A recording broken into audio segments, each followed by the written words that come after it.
Bonjour à tous. Notre destin est absolument lié à celui de Jésus.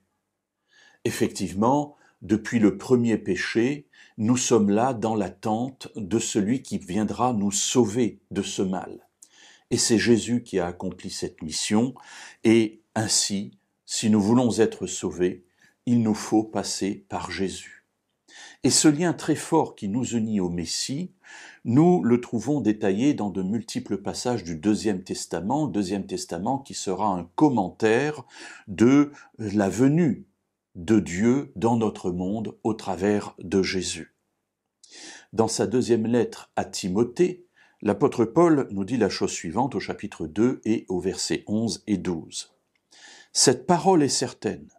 Si nous sommes morts avec lui, nous vivrons aussi avec lui. Si nous persévérerons, nous régnerons aussi avec lui. Si nous le renions, lui aussi nous reniera. » Alors voyons déjà ces premiers éléments et demain nous verrons le verset 13 ensemble. Cette parole est certaine, c'est une certitude, dit-il. Quelle est cette certitude ? Si nous sommes morts avec lui, nous vivrons aussi avec lui. Mourir avec Jésus, cela veut dire nous identifier à sa mort et faire le choix de changer de vie pour passer de la mort à la vie. C'est ce que la Bible va appeler la conversion.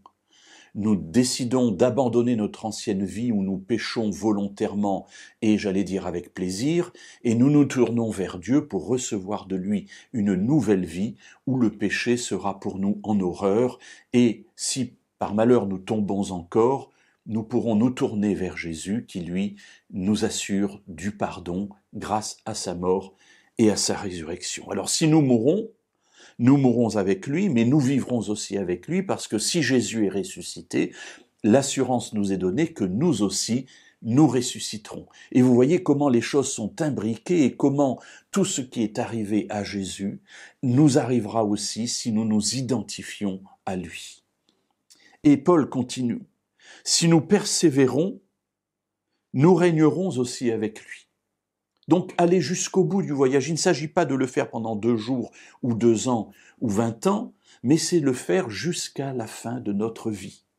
Ainsi, lorsque nous mourrons et que nous regardons en arrière, nous disons, bien Seigneur, tu sais que je t'ai aimé, j'ai voulu marcher jour après jour dans tes voies, et même si parfois je suis tombé, tu as toujours été là pour me relever, et j'ai toujours voulu renouer ce contact avec toi.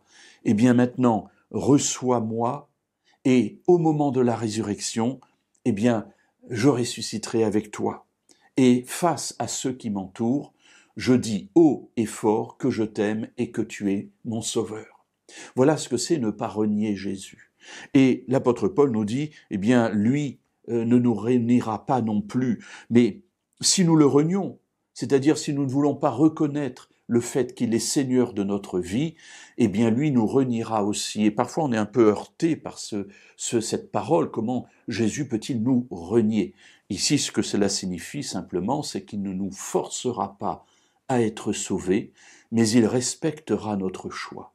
Mais notre choix nous mènera à la perdition, alors que lui veut que notre choix nous mène au salut, et ainsi, comme lui-même a été ressuscité, nous puissions l'être lorsqu'il reviendra.